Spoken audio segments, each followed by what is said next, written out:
Good afternoon. How's everybody doing? It is a gray Sunday here, so I thought I would come on and read some stories. This story is dedicated to um, a little boy that I know who loves plants, uh, probably more than anybody else that I know. So you know who you are, and this story is for you. So this is called Rosario's Fig Tree by Chris Wahl.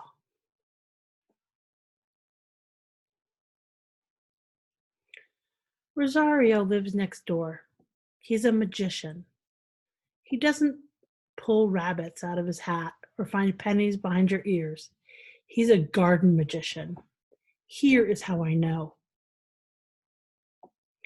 We have flowers in our garden. We have weeds too, but some of them are pretty.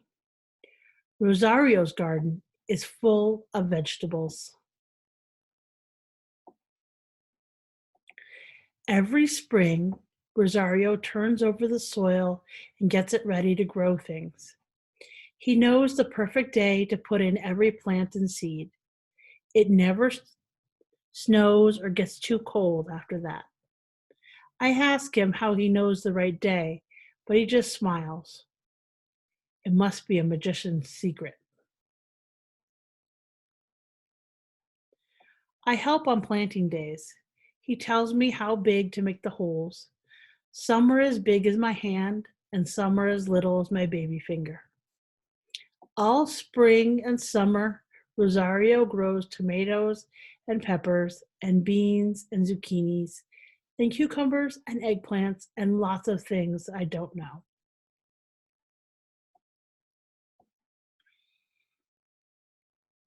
Last spring, he did a strange thing. One day, he brought a big pot out of the house. It had a tree in it as tall as he is. It's a fig tree, he said. At home, we have fig trees everywhere. Here, it is too cold for figs, but we'll see. He took the tree out of the pot and planted it in a hole. All summer, the tree grew. Big, wide leaves, and then lots of purple figs. Rosario gave the figs to all of his friends. I'm his friend too. Figs are kind of squishy, but they are as sweet as peaches. In fall, when it was getting cold, Rosario dug up all the vegetables. Soon there was nothing left in the garden except the fig tree. It's too cold for figs now, he said, and started digging. It made a long hole. He made a long hole in front of the tree and put boards around the edges. Then he dug out just enough soil to loosen some of the roots. Now we bury it, he said, and bent the tree over, lower and lower, until it lay in the hole. Goodbye, tree. He put leaves all around it and plastic over the top. Then he shoveled in soil until you couldn't see that there had ever been a tree there. I, I said we should have a funeral. Rosario just smiled.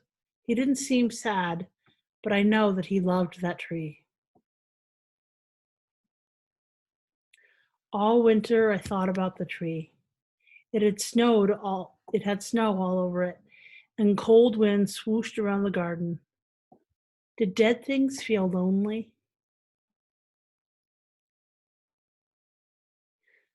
This spring, on the first planting day, Rosario's friends came over. They kept telling him things to do, but Rosario was a magician. He didn't need any help. He dug holes for the tomato plants. I pushed in the stakes for the beans to climb. He planted radicchio and potatoes. I sprinkled the seeds for the radishes. Then he started digging where the grave was. What was he doing? Did he forget about the tree? I tried to stop him, but his friends just patted me on the head. Don't worry, little one, they said. It's okay.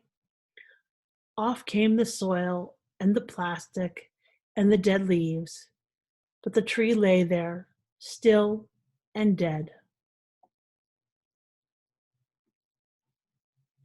Rosario bent down, put his arms around the trunk, and slowly made it stand up.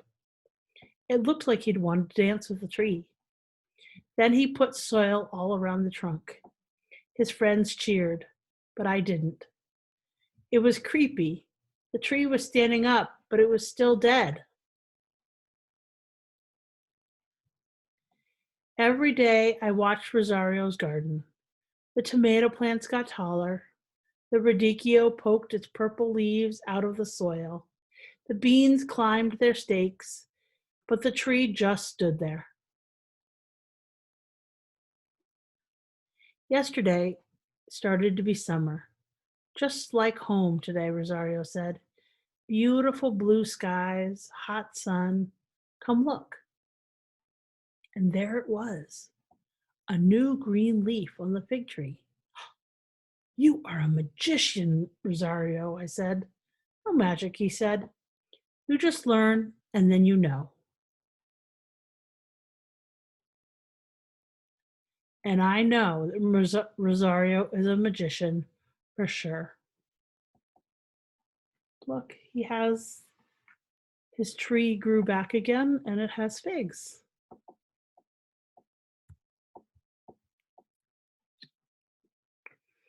Thank you for coming and hearing my story, and I will see you later. If you have any requests of subjects or books that you want to hear, I'm open to that. And I'll see you later. Bye.